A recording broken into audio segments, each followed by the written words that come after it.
नमस्ते, आदाब, सत श्री अकाल, अस्सलाम वालेकुम। मैं हूँ आपके साथ फायका जावेद और आप सभी लोगों का मैं एक बार फिर से बहुत-बहुत स्वागत करती हूँ। जैसे कि आप सब लोग जानते हैं कि हमारे पॉडकास्ट पे हमारे साथ हमारी चैनल पे रोज़ नए-नए मेहमान आते हैं और आप लोगों को फैक्ट्स बताते हैं। आप लोगों को जितनी भी इन्फॉर्मेशन होती है, चाहे इंडिया से या फिर पाकिस्तान से बहुत सारे गेस्ट आते हैं और आप लोगों को इन्फॉर्मेशन प्रोवाइड करते हैं, फैक्ट्स पे बात होती है।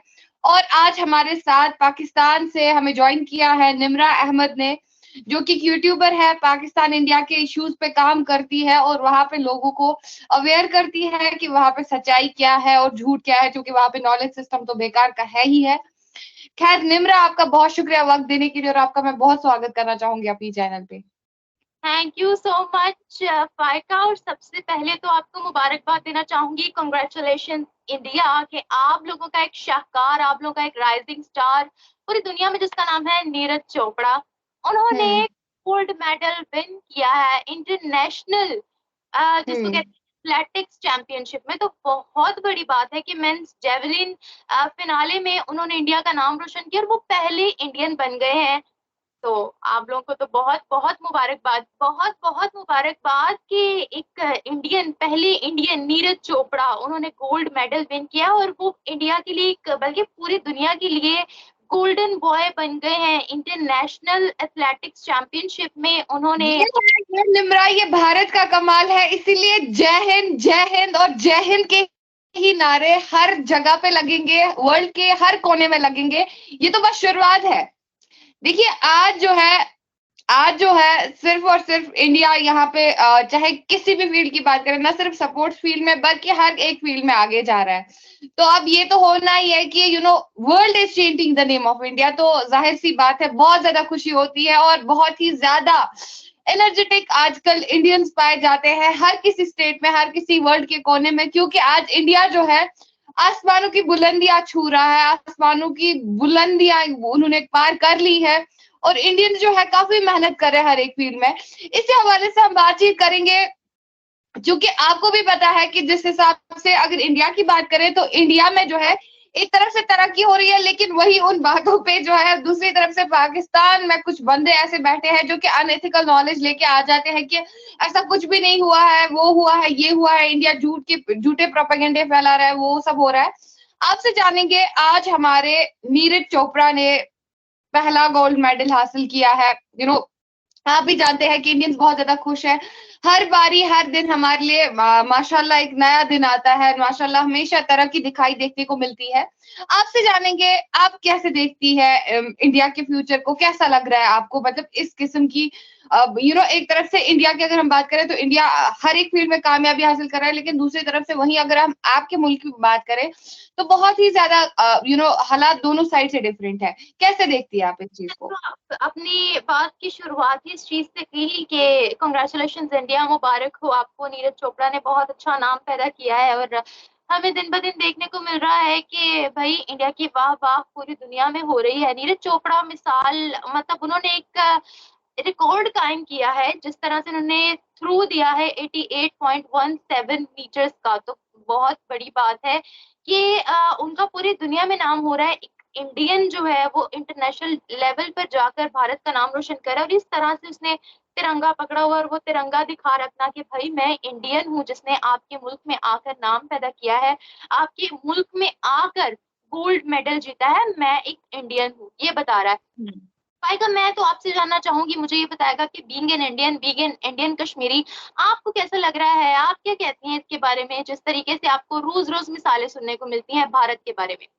देखिए, मैंने आपको पहले ही बोला है कि मतलब जो ही अपने मुल्क को इंसान तरक्की करता हुआ नजर आता हुआ दिखाई देखने को मिलता है कि हमारा मुल्क आज जो है वर्ल्ड लेवल पे जो है हमारे मुल्क का नाम लिया जा रहा है, चाहे आजादी हो, चाहे हमारा इंडिपेंडेंस डे हो, हर जगह पे सेलिब्रेट किया जा रहा है। चंद्रयान 3 की बात करें, किस तरीके से हमारे इसरो ने जिन्होंने सिर्फ और सिर्फ इंडिया से तालीम हासिल की है, एजुकेशन हासिल की है, और आप देख सकते हो उन्होंने मिसाल कायम की, हिस्ट्री कायम की। इंडिया जो है पहला मुल्क ऐसा बना जो कि साउथ पोल पे लैंड कर गया, और वही दूसरी तरफ से हमें अपने बच्चों पे भी नाज है जो कि किसी भी फील्ड में है। हालांकि कल ही आपसे बातचीत हो रही थी तो आप ही ने बोल दिया कि उत्तर प्रदेश में इसरो के बच्चों के लिए जूनियर लैब्स खोली गई है।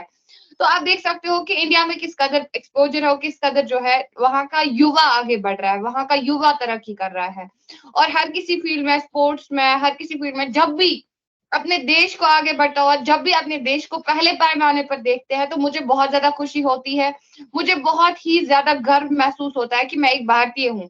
और जो भारत के नाम पे पिछले जमाने में हमारे जितने भी भारतीय हैं, जो पाकिस्तान को करारा जवाब देते हैं, not bye their words, bye their actions, जो ये दिखाते हैं पूरे मुल्क को कि देखिए किस तरीके से हमारे लिए प्रोपेगेंडे हो रहे हैं और स्टिल हम लोग अपने फील्ड्स में तरक्की करें। वैसे हमें पाकिस्तान को दिखाने की कोई जरूरत नहीं है, लेकिन उन लोगों को मैं सैल्यूट करना चाहूंगी, उन लोगों को मैं बोलना चाहूंगी डट के रहे, अपने इरादों पे काम करे, अपने जितने भी नेक इरादे हैं, नेक ख्वाहिशात है अपने मुल्क के लिए, उन पे काम करे और पूरी दुनिया को दिखा दे कि भारतीय किसी से कम नहीं है। जैसे कि आज भी पूरी दुनिया जान चुकी है, अमेरिका जान चुका है, जिसको United Nations of super power कहा जाता था, अमेरिका जान चुका है कि इंडियंस के बगैर आज अमेरिका कुछ भी नहीं है। तो ये मैं बोलना चाहूंगी। आपने बोला इंडियंस किसी से कम नहीं है, मैं एक चीज यहाँ बोलना चाहूंगी, पाकिस्तानी भी किसी से कम नहीं है। पाकिस्तान का लेवल भी एक अपना है, लेकिन मैं बताती हूँ वो किन चीजों में है। वो है फ्रॉड में, वो है धोखेबाजी में, वो है हैरेसमेंट में, वो है बाहर गलत काम करने में, वो है ड्रग सेलिंग करने में, वो है अपने लिए गेट आउट का ट्रेंड लगवाने में। तो हमारा भी नाम एग्जैक्टली पाकिस्तानी बस इसी चीज के लिए, पाकिस्तानी बस इसी चीज के लिए मशहूर है। दैट इज वाई पाकिस्तान को कहीं पे वर्ल्ड में रिस्पेक्ट नहीं मिलती है। दैट इज वाई आप देख सकते हो हायर मीटिंग्स में, हायर समिट्स में पाकिस्तान को नहीं बुलाया जाता है, बिकॉज पाकिस्तान जो है हर चीज में टेररिज्म, हर चीज में दहशतगर्दी, हर चीज में मजहब, हर चीज में रिलीजन, हर चीज में वो क्या बोलते हैं ना उसको, हर चीज में वो नेगेटिव मेंटल सेटअप क्रिएट करने की कोशिश करता है। दैट इज वाई पाकिस्तान आज कहीं एग्जिस्ट ही नहीं करता है। और मुझे तो शर्म आती है इवन कि वहां के पॉलिटिशियंस कैसे एक तरफ से वो हमारे साथ कंपैरिजन कर रहे हैं। और आपके यूट्यूबर जो वो बिलाल हमीद, कुछ बासित अली, मैं अगर वो मुझे देख रहे हैं, मैं उनको ये बोलना चाहूंगी कि बस तुम लोग बस इतना ही कर सकते हो, empty vessels make much more noise, ये सब आपने सुना ही होगा। तो ये कोट उनके लिए फिट होता है। आप बस जमीन पे रह के बात करो। हमारा इंडिया चांद पे पहुंच भी चुका है, वहां पे उन्होंने मतलब स्टार्टअप भी किया है प्रोसीजर, लेकिन स्टिल वो यहाँ धरती पे बैठ के जो है ना अब तारे गिन रहे हैं कि नहीं वहां पे क्या हो रहा होगा, क्या नहीं हो रहा होगा। तो मैं उनको यही बोलना चाहूंगी, प्लीज डू सम रिसर्च और अपने मुल्क में ना एजुकेशन लाने की कोशिश करो, क्योंकि वहां पे बहुत ज्यादा एजुकेशन की जरूरत है, वरना वहां पे इलिटरेट्स इतने पैदा हो जाएंगे ना कि पता नहीं, अभी भी है वो जहलियत का जमाना है। कहते हैं ना कि अरब में जब जहलियत ज्यादा बढ़ गई थी तो पैगंबर प्रॉफिट मोहम्मद सल्लल्लाहु अलैहि वसल्लम को भेजा गया था उनकी रहबरी के लिए। तो मुझे तो नहीं लगता है कि इस कौम के लिए कौन आएगा रहबर बन के, इस कौम को कौन समझाएगा, क्योंकि ये टोटल ना नॉलेज है ना एजुकेशन है, टोटल डिवास्टेशन और डिस्ट्रक्शन है हर साइड से। इवन अपने लोगों के साथ गलत हो रहा है। तो आप मुझे बोलिए, आप पहले अपने मुल्क में देख लो ना। उनको उनको मैं ये बोलना चाहूंगी, पहले अपने मुल्क के हालात देखो, फिर आप बोल दो कि इंडिया का जो चंद्रयान-3 मिशन है, मतलब नासा को भी इन्होंने गलत ठहरा है, इन्होंने यूएस को भी गलत ठहरा है। अब ये यूट्यूब पे बन के आ गए हैं, नहीं इन्होंने तो ये चांद पे चढ़ गए हैं। सीरियसली इन्होंने चांद को देखा है, इसलिए बोल रहे हैं कि नहीं चंद्रयान-3 जो है एक प्रोपेगेंडा है। हम तो रोज देखते हैं चांद, जमीन से बैठ के देखते हैं, अपने झंडे पर देखते हैं। आपके ना झंडे में चांद है, आपको क्या जरूरत है चांद में जाने की, आपके झंडे में चांद है ना। एग्जैक्टली वहां के लोगों से हमें क्लियरली जानने को मिलता है कि इनके झंडे, हमारे झंडे में चांद है, हम तो चांद रोज देखते हैं, क्या जरूरत है। मतलब इस तरीके की इलॉजिकल और अनएथिकल बातें पाकिस्तानी इसको सूट कर सकती है, बट इंडियंस जो है, इंडियंस नए रिसर्च के साथ। कि मैं आपको एक बात बोलना चाहूंगी, क्योंकि यहाँ पर बात हो रही है कि इंडियन की नीरज चोपड़ा की बात हो रही है, जिन्होंने तिरंगा गाड़ा है इंटरनेशनल लेवल पर। पाकिस्तानियों के भी झंडे गड़े हैं, पूरी दुनिया में गड़े हैं, ऐसी बात नहीं है। आपने भी काफी न्यूज सुनी होंगी कि हमारे पाकिस्तानी भी किसी फील्ड में या किसी चीज में पीछे नहीं है, लेकिन उनके लिए झंडे इसलिए गड़ते हैं क्योंकि उनको दफा हो जाओगे ट्रेंड के साथ वहां पर जो है, अब उनके लिए दफा हो जाओ का ट्रेंड लगाया जाता है। आपने देखा नहीं यूके में कितनी दहशत फैलाई पाकिस्तानियों ने, आपने देखा नहीं ग्रीस में कितनी दहशत फैलाई पाकिस्तानियों ने, आपने देखा नहीं सऊदीया में कितनी फांसी लगाई गई पाकिस्तानियों को। Pakistanis are popular for terrorism only, for terrorism only. शहरों पर बैन लगाया गया, आपने देखा नहीं? देखा नहीं आपने पाकिस्तान बाहर जाकर कितनी दहशत फैलाते हैं, कितना अपने आप को मनवाते हैं कि भाई हम हैं पाकिस्तानी, हमसे डर के रहो, डरो हमसे। क्योंकि हम में जज्बा बहुत है। बिल्कुल, आप में आप में गज़वाए हिंद का जज़्बा है, एग्ज़ैक्टली। तो निम्रा, आखिर पर आपसे जानेंगे, क्या आप मतलब पाकिस्तान में ऐसे रह रही है, एक तरफ से आप इंडिया को देख रही है, तरक्की कर रहा है, दूसरी तरफ से आप अपने मुल्क को देख रही है कि रोज़ दिन-ब-दिन खस्ता हालत और बर्बादी की ओर जा रहा है। तो अंदर से कैसे सेंटिमेंट्स आते हैं, कैसा लग रहा है, कैसा फ़ील होता है अंदर से? देखिए, being a Pakistani obviously feel तो बहुत होता है कि पाकिस्तान तरक्की नहीं कर रहा और किसी भी फील्ड में तरक्की नहीं कर रहा, और जिस मुल्क से हम अलहदा हुए हैं, भारत से हम अलहदा हुए हैं, वो मुल्क हमसे बहुत आगे जा रहा है। चाहे हम जितना मर्जी कह लें कि भारत हमारा दुश्मन है या भारत ये है या भारत वो है, हम लोग भारत को नहीं समझते, कुछ ये नहीं, लेकिन जो मानने वाली बात है वो मानने वाली बात है कि आज भारत सुपर पावर्स में कंसीडर होता है।